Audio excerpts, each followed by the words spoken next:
Day 8, Shabbat. But for most Israelis it was not a day of rest. Thousands of rockets were sent from Gaza towards Israel, forcing Israelis into shelters on both Friday night and during the day. Rockets fell in Sderot and Nirim, causing damage. Israel continued to bombard Hamas installations in Gaza and killed the head of Hamas's aerial array, Murad Abu Murad, and Ali Kadi, a key Hamas commander. The warning to civilians in northern Gaza to evacuate south ahead of Israel's major ground assault has been rejected by both Hamas and the PA. Hundreds of people today joined a vigil outside the Defense Ministry in Tel Aviv, staged by a man whose wife and 3 children are being held hostage by terrorists in Gaza. Many of those in attendance at the protest held signs with the names and pictures of those missing or held captive following the massive assault a week ago.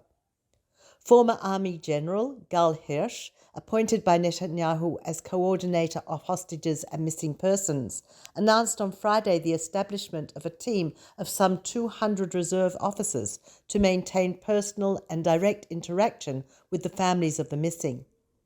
Hamas said today that 9 hostages, including 4 foreigners, were killed over the past 24 hours as a result of the Israeli bombardment of the Gaza Strip, raising the total number of hostages killed to 22. The claim could not be independently verified. Israel has rebuffed previous similar claims as propaganda, saying it has its own information. Hezbollah claimed responsibility for an attack in which some 30 mortars were launched on Israeli military sites in the Mount Dov area on the Lebanon border.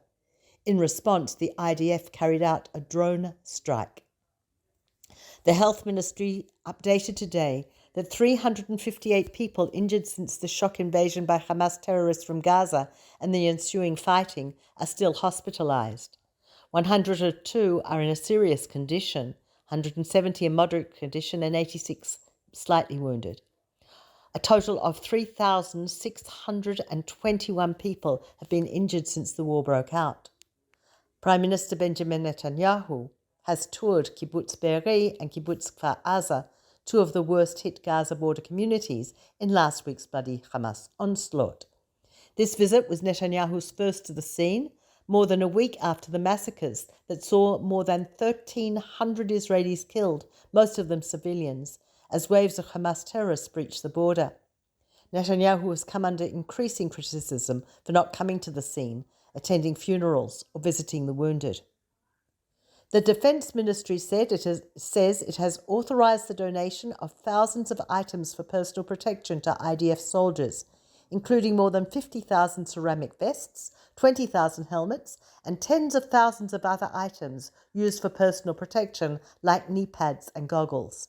The move comes amid complaints from many soldiers during the mobilization of more than 300,000 reservists that they lack proper equipment.